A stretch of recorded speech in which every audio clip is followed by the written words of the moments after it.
नमस्कार, मैं समर के मुखर्जी और आप देख रहे हैं डीजी फिल्मिंग। बात करेंगे शॉर्ट फिल्म्स की। नहीं, मैं यहाँ पर शॉर्ट फिल्म बनाने के बारे में बात नहीं करूँगा क्योंकि इसके बारे में बहुत सारी वीडियोस ऑलरेडी हमारी इस चैनल पर हैं, आपको नीचे डिस्क्रिप्शन पे मिल जाएंगे।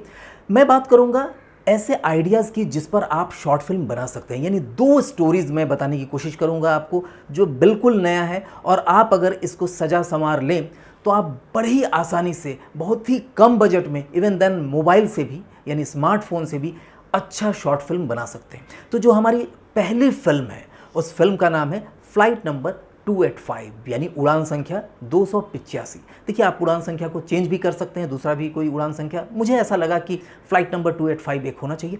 ये कहानी है एक साइकोलॉजी किस चीज़ का, पहली बार फ्लाइट में बैठने की जो साइकोलॉजी होती है। आप भी जब पहली बार किसी फ्लाइट में बैठे हैं, अगर नहीं बैठे हैं तो आपके मन में जो एक उमंग होती होगी कि काश मैं फ़्लाइट में बैठ पाता, काश मैं हवाई जहाज़ पर बैठ पाता, उसकी सवारी कर पाता, कहीं जा पाता। तो आपके अंदर जो साइकोलॉजिकल इफ़ेक्ट होते हैं उस इफ़ेक्ट को हम लाने की कोशिश की है। ये जो इस फिल्म का जो आइडिया है वो आया हमारे सोसाइटी के वॉचमैन से। नीचे वॉचमैन एक रहता है जिससे हमारी अक्सर बातें होती हैं, उसका लड़का बहुत पढ़ने में तेज़ है, बाहर रहता है।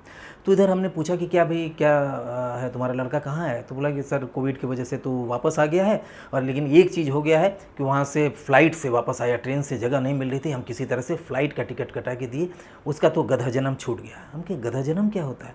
बोला कि सर जब तक फ़्लाइट में ना बैठे तो ये जन्म गधे के जन्म के जैसा ही है ना, जैसे हमारा चल रहा है। तो उसने तो फ़्लाइट में बैठकर अपना गधा जन्म छुड़ा लिया। तो ये बात मुझे हिट कर गई। यानी लोगों के लिए ऐसा है जो 90%, हम ये बता रहे हैं 90% से भी ज़्यादा हो सकते हैं, जिन्होंने आज तक फ़्लाइट में बैठे ही नहीं हैं। तो उनके लिए उनकी ज़िंदगी बोझ जैसी लगती होगी जब वो सोचते होंगे कि दूसरे लोग फ़्लाइट से जा रहे हैं। होता होगा, और मैक्सिमम उन लोगों को होता होगा जिनके दोस्त यार अक्सर बातें करते होंगे। तो इसमें हमारा जो नायक है उसका नाम है दक्ष, जो 12th अभी एग्ज़ाम दिया है और गर्मी की छुट्टी है। दक्ष के माता पिता जो है वो एक मिडिल क्लास फैमिली के हैं। दक्ष के फादर कहीं पर काम करते हैं, किसी ऑफिस में काम करते हैं, और उनकी माता जी जो है वो हाउसवाइफ है। और दोनों लोग मिल करके इकलौता बेटा जो दक्ष है उसको पढ़ाने में लगे हुए हैं और अपनी सारी कमाई, मैक्सिमम कमाई जो है उसके पढ़ाई में खर्च करते हैं। इसकी वजह से दक्ष को एक बढ़िया स्कूल में लोगों ने दाखिला दिलाया है जहाँ उसके सभी दोस्त अमीर घर के हैं। और उनकी जब बातें चलती हैं कि भाई मैं तो यहाँ पर गया इस छुट्टी में, मैं तो फ़्लाइट से यहाँ गया वहाँ गया, फ़्लाइट के अंदर ये मिलता है वो मिलता है, तो सब कहानियाँ सुन कर दक्ष, माने उसके मन में भी पढ़ने में तेज़ है, लेकिन उसके मन में भी है काश मैं भी बैठ पाता।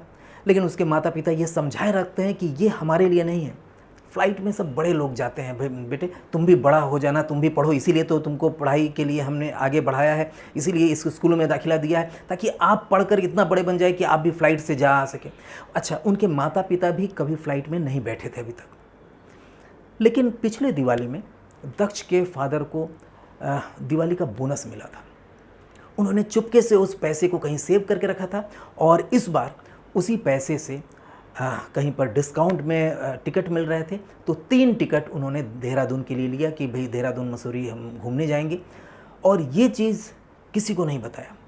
ठीक जाने के 2 दिन पहले दक्ष के हाथों में वो टिकट दिया जाता है, उसके फादर देते हैं, मम्मी को भी पता नहीं। जब दक्ष पहली बार उस टिकट को खोल के देखता है, तीनों का नाम और फ्लाइट से जा रहे हैं, भाई 12th का बच्चा सब कुछ समझता है, उसकी खुशी के मारे उसके आंखों से आंसू आ जाते हैं। वो दौड़कर माँ के पास जाती है, मम्मी को बताती है कि माँ हम लोग फ़्लाइट से जा रहे हैं, जो छुट्टी में जा रहे हैं, देहरादून जा रहे हैं, फ़्लाइट से जा रहे हैं, पापा ने फ़्लाइट का टिकट किया। मम्मी को भी बहुत खुशी होती है। वो दिखा नहीं रहे लेकिन अंदर अंदर उसके मन में भी लड्डू फूट रहे हैं कि क्योंकि ये दोनों लोग कभी फ़्लाइट पर बैठे नहीं थे, माँ बाप दोनों। फादर गर्व से कहीं खड़ा है। तो ये जो इमोशन है, ये जो आप दिखाएंगे, फिल्माएंगे, तो इसके लिए आपको अच्छे एक्टर की ज़रूरत है। अच्छे एक्टर मतलब जिसे एक्टिंग करना आता हो, उनसे कराइए कि आप पहली बार अगर जा रहे हैं तो क्या आपके अंदर भावनाएं होंगी, वो भावनाएं आपके चेहरे पर आनी चाहिए। मम्मी भी जल्दी जल्दी पैकिंग करने लग जाती है, फादर भी अगले दिन हाफ डे की छुट्टी ले लेते हैं क्योंकि नेक्स्ट डे जाना है उनको। अच्छा, ऐसे में होता क्या है, जब भी पहली बार लोगों को फ्लाइट में बैठना होता है ना, तो किसी न किसी बहाने अपने यार दोस्त मित्र या सगे संबंधियों को ये बात ज़रूर बताते हैं कि मैं फ़्लाइट से जा रहा हूँ। दक्ष भी कॉन्फ्रेंस कॉल के ज़रिए अपने फ्रेंड से बात करते हुए ये कह देता है कि फ़्लाइट से जा रहा हूँ और मैं तो ट्रेन से जाना चाहता था, लेकिन पापा इस बार भी फ़्लाइट का टिकट ला दिए। अच्छा, ऐसा दिखाना कि जैसे वो हमेशा जाता है और इस बार भी आ गया। तो फ़्लाइट का नंबर बताना, कौन सी फ़्लाइट से जा रहे हैं, कितने बजे का टाइम है, अरे मैं उठ पाऊँगा कि नहीं, सुबह सुबह का है, ये सारी चीज़ें किसी न किसी रूप में दक्ष बताता है। उधर हम दिखाते हैं कट टू उसकी माँ अपने सिस्टर से या अपनी किसी सहेली से बात करते हुए बोल देती है। फिर बाई को मना करती है कि भाई एक हफ्ते हम नहीं रहेंगे, हम लोग फ़्लाइट से जा रहे हैं देहरादून, तुम अब एक हफ्ते बाद ही आना।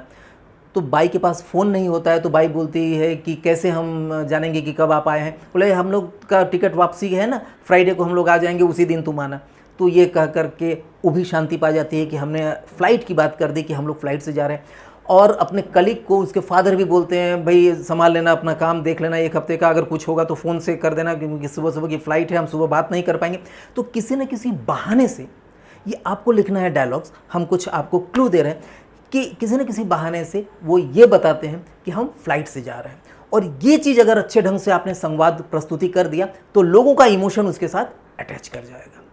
नेक्स्ट डे सुबह सुबह रात भर नींद नहीं आती है दक्ष को। दक्ष बार बार अलार्म लगाया है उस 5 बजे का, क्योंकि 8 बजे का फ़्लाइट है, तो 5 बजे का अलार्म तो लगा है, लेकिन उसकी नींद तो 3 बजे से ही खुल के बैठी हुई है। अब वो देख रहा है कि घड़ी में वो जैसे लग रहा है कि कांटा बढ़ ही नहीं रहा है, धीरे धीरे सोच रहा है कि कब बढ़ेगा। बाथरूम जाता है, वहाँ से आ जाता है, फिर भी टाइम। तो उसकी माँ भी जगी हुई है, क्यों बेटा सो जाओ अभी देर है। मम्मी तुम जग रही हो? तो उधर पापा सिर्फ दिखाया जाता है उसका क्लोजअप, पापा का भी आँख खुली हुई है, यानी फादर भी जगे हुए हैं, तीनों लोग जगे हैं, लेकिन ये दिखा रहे हैं कि नहीं हमें जल्दी नहीं, तो अलार्म बजेगा ही तब हम लोग उठेंगे। एनीवे मॉर्निंग का टाइम होता है, उनका कैब पहले से बुक रहता है और कैब में चढ़कर वो जाते हैं एयरपोर्ट की तरफ। हाईवे से जा रहे होते हैं क्योंकि एयरपोर्ट काफ़ी दूर है, 2 घंटे का रास्ता है या 1 घंटे का रास्ता है, और बीच में एक एक्सीडेंट होती है। इनकी गाड़ी का नहीं, किसी दूसरे गाड़ी का, जिसकी वजह से कहीं जाम लगा रहता है। इसको आप किसी रूप में फिल्मा सकते हैं, बातों से दिखा सकते हैं, गाड़ी के अंदर आप मोबाइल से भी शूट कर सकते हैं, जैसे भी।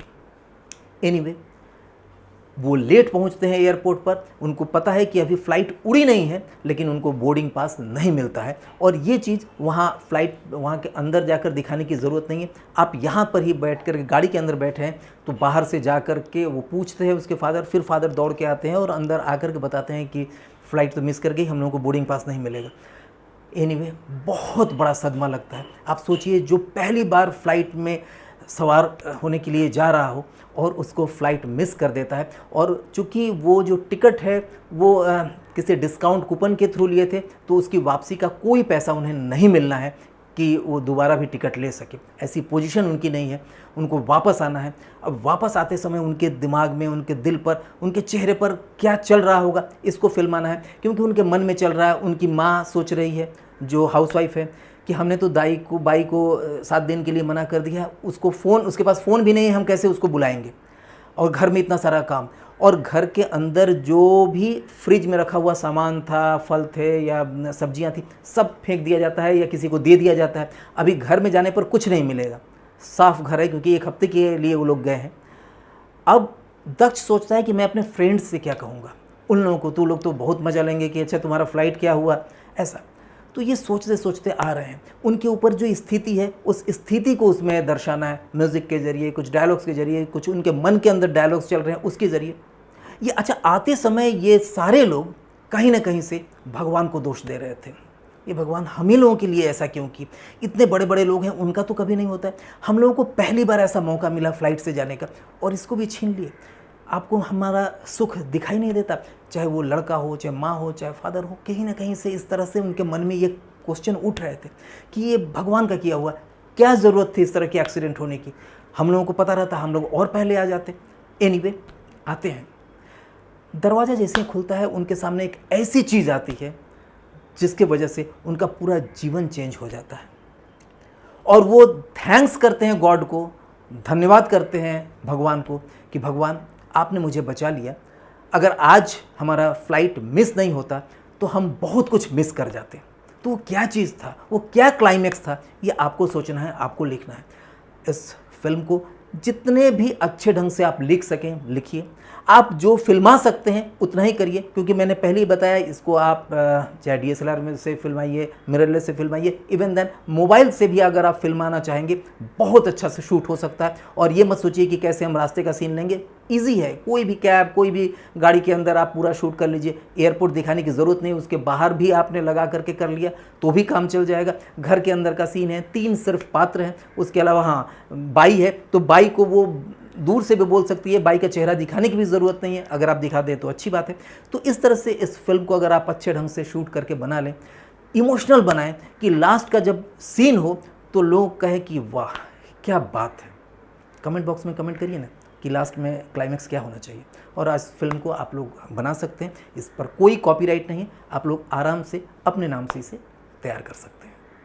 अब हम चलते हैं अपने दूसरे शॉर्ट फिल्म की तरफ। देखिए, दूसरे शॉर्ट फिल्म का जो टाइटल है हमने जो दिया है वो है the last question. The last question क्या हो सकता है, ये भी एक सस्पेंस हो सकता है। इसके लास्ट में पता चलेगा कि क्या हो रहा है, जो आपको साबित करना है लिख करके। एनीवे, कहानी स्टार्ट करते हैं। एक प्रेमी युगल यानी एक कपल होता है जो काफ़ी दिनों से एक दूसरे को जानते हैं, एक दूसरे से मिलते हैं, एक दूसरे से प्यार भी करते हैं, लेकिन अभी तक शादी तक बात नहीं पहुंची है। लड़की का नाम है पहल और लड़के का नाम है अर्नब। दोनों लोग एक बार एक ऐसी जगह पर मिलते हैं जहां पर अक्सर वो मिला करते थे, एक सुनसान जगह पर मिलते हैं। और पहल करता है अर्नब। अर्नब कहता है कि पहल, बहुत दिन हो गए हम लोगों को मिलते हुए, कि हमें शादी कर लेनी चाहिए। पहल पहले चुपचाप रहती है, सोचती है, फिर बोलती है तुम बताओ, तुम क्वेश्चन कर रहे हो या ऑफ़र दे रहे हो। तो अर्नब बोलता है नहीं, मैं तो सोचा कि पता नहीं तुम हाँ करोगी ना करोगी, लेकिन मैं चाहता हूँ कि आज इस पर कुछ बातें कर लें, क्योंकि काफ़ी दिन हो गए, इसका कुछ रिज़ल्ट भी आना चाहिए। पहल कहती है कि देखो अर्नब, शादी से पहले हर चीज़ अच्छा लगता है, मुझे तुम्हारी हर चीज़ अच्छी लगती है, तुम्हें मेरी हर चीज़ अच्छी लगती है, क्योंकि हम लोग एक साथ नहीं रहते। लेकिन जब हम एक साथ रहेंगे तो हमारी कुछ कमियां रहेंगी, तुम्हारी कुछ कमियां रहेंगी, उन कमियों के साथ क्या हम लोग आगे बढ़ सकते हैं। तो अर्नब ने कहा कि एक काम करते हैं, मैं कुछ प्रश्न तुमसे पूछता हूँ, तुम कुछ प्रश्न मुझसे पूछो। अगर हम दोनों के आंसर लगभग बराबर रहें, एक जैसा हो, तो हम लोगों में बात बन सकती है। तो पहल ने उसे थोड़ा सा ट्विस्ट किया, उसने कहा कि ठीक है, तुम 2 क्वेश्चन करो, मैं 2 क्वेश्चन करती हूँ। तो चूँकि पहल को पहल करना होता है, इसलिए पहल ने स्टार्ट किया। लेकिन इससे पहले पहल ने ये कहा कि भाई, मैं अगर कुछ भी पूछती हूँ तो तुम आंसर जो दोगे और मेरा जो आंसर है वो कैसे समझ में आएगा कि दोनों ने ईमानदारी से सेम आंसर रखा है। ये भी तो हो सकता है जब मैं आंसर दूंगी तो तुम बोलोगी हाँ हाँ मैं भी यही सोच रहा था। तो इसके लिए कुछ करो, हमारे पास यहाँ पर तो लिखने का भी नहीं है, नहीं तो हम लोग लिख लेते। तो अर्नब ने सुझाया कि एक काम करते हैं, हम लोग दोनों लोग एक साथ आंसर टाइप करेंगे। क्वेश्चन पहले करो, तुम करो या मैं करूं, आंसर एक साथ टाइप करेंगे व्हाट्सएप पर और एक साथ 1 2 3 बोल के सेंड करेंगे। तो दोनों के पास आ जाएगा और दोनों लोग देख लेंगे कि दोनों का आंसर क्या है। तो ये उनको जची की बात, ये तो सही है। और आप भी इस चीज़ को जब फिल्माएंगे तो बड़ा अच्छा लगेगा। पहला क्वेश्चन बहुत कॉमन सा करती है पहल कि ये बताओ तुम्हारा फेवरेट कलर क्या है। अब यहाँ दोनों लोग सोच रहे हैं, दोनों को आंसर देना है। अर्नब जानता है कि पहल अक्सर वाइट ड्रेस पहनती है। उसे वाइट ड्रेस पसंद है कि नहीं ये तो नहीं जानता है, लेकिन उसने देखा है, जब अपना माइंड रिकॉल किया, पीछे रिवाइंड किया, तो देखा कि मैक्सिमम टाइम उसे वाइट सूट या वाइट टॉप या वाइट टाइप के साड़ी वगैरह भी उसने देखा है। बाकी दूसरे भी कलर हैं, लेकिन उसे वाइट आया समझ में, तो उसने वाइट टाइप किया। दोनों भेजते हैं, यहाँ पर एक एक करके दोनों दूसरे को दिखाते हैं। सबसे पहले अर्नब दिखाता है धीरे से, ये देखो वाइट। तो फिर ये भी अपना दिखाता है, इसको तो पता ही चल ही गया कि हम भी वाइट ही लिखें, इसने भी दिखाया वाइट, यानी दोनों का मिल गया, दोनों हंसते हैं। अब बोलता है तुम्हारी बारी। यहाँ पर अर्नब का टाइम आता है। अर्नब भी एक कॉमन सा ही क्वेश्चन उसने भी किया कि तुम्हारे नज़र में हनीमून के लिए बेस्ट प्लेस क्या रहेगा, समुद्र का किनारा, पहाड़ी एरिया या कौन सा। तो दोनों आंसर लिखते हैं, 1 2 3 बोल के सेंड करते हैं। दोनों ही हिल स्टेशन लिखते हैं, यानी पहाड़ी क्षेत्र यानी हिल स्टेशन दोनों का ही रहता है, और यहाँ भी दोनों का मिल जाता है। तो ये था दोनों कॉमन क्वेश्चन जिसमें हंसते हैं, लोगों को लगता है कि चलो अब 2 क्वेश्चन बचे। तीसरा क्वेश्चन पलक कुछ रुकती है, अपने मन को काबू में रखती है, फिर क्वेश्चन जो करती है वो बड़ा ही अजब सा होता है। अभी तक सोच रहा होगा अर्नब कि हमारे पास्ट लाइफ के बारे में बात करेगी या कुछ ऐसा क्वेश्चन कर सकती है। पहल ने पूछा कि अर्नब ये बताओ, क्या करेंट पोजीशन में अभी तुम्हारा किसी से अफेयर चल रहा है? अब चूंकि ये लोगों ने ईमानदारी की बात की थी तो ये क्वेश्चन दोनों के लिए हो जाता है, और दोनों आंसर लिखते हैं। अर्नब को दिखाने की बात आती है तो अर्नब बोला कि नहीं, पहले तुम बताओ। तो वो निकालती है, अपना स्क्रीन सामने रखती है, धीरे से कैमरा टिल डाउन होता है, लिखा रहता है यस, यानी जो पहल है उसका इस समय किसी से ऑलरेडी अफेयर चल रहा है। अब बारी आती है अर्नब की। अर्नब का भी आंसर यस रहता है, यानी दोनों का इस समय कहीं दूसरे जगह भी पैरेलल कंडीशन में अफेयर चल रहा है। दोनों एक दूसरे को देखते हैं। अब अर्नब का क्वेश्चन रहता है कि क्या अब भी हम लोगों को क्वेश्चन करना चाहिए एक दूसरे से? तो पहल बोलती है कि हाँ, शुरुआत इस चीज़ की तुमने की थी कि क्वेश्चन करो, और लास्ट तुम्हारी ही बारी है अंतिम क्वेश्चन करने की, यानी लास्ट क्वेश्चन करने की। अब वो लास्ट क्वेश्चन क्या होता है ये आपको सोचना है, और उस क्वेश्चन का आंसर क्या होता है, इनका मिलन हो पाएगा, यानी शादी के लिए ये लोग राज़ी होंगे या नहीं होंगे, ये क्लाइमेक्स बताएगा। लेकिन वो लास्ट क्वेश्चन क्या होगा और लास्ट क्वेश्चन किस तरह से इन लोगों के ज़िंदगी को उथल पुथल मचा सकता है, या किस तरह से पूरे कहानी को एक ट्विस्ट दे सकता है, ये आपको सोचना है। देखिए, इस तरह का शॉर्ट फिल्म के आइडियाज़ को लेकर के हम बीच बीच में आते रहेंगे। पहले भी एक बार हमने एक शॉर्ट फिल्म का आइडिया आपको दिया था, आप लोगों ने ढेर सारे आंसर हमको दिए थे उसके लिए, जोनाकी के लिए।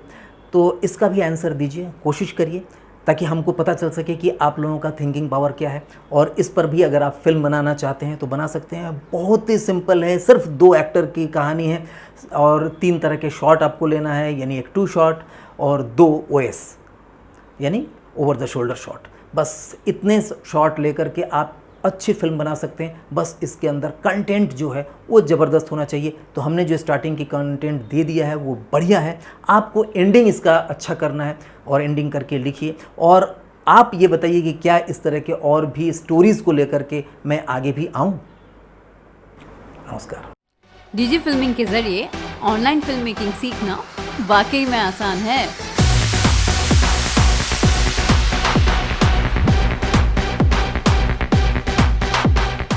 स्क्रिप्टिंग एंड डायरेक्शन की प्रॉपर ट्रेनिंग के साथ सिनेमा कैमरा की भी कंप्लीट नॉलेज आपको यहाँ प्रैक्टिकल वे में दी जाती है।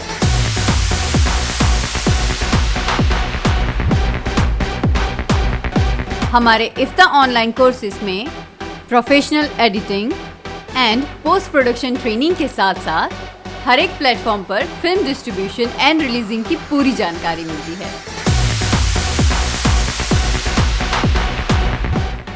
इफ्ता का online digital film making course उन सब के लिए है जो अपने इमेजिनेशंस को स्क्रीन पे लाने का सपना देखते हैं।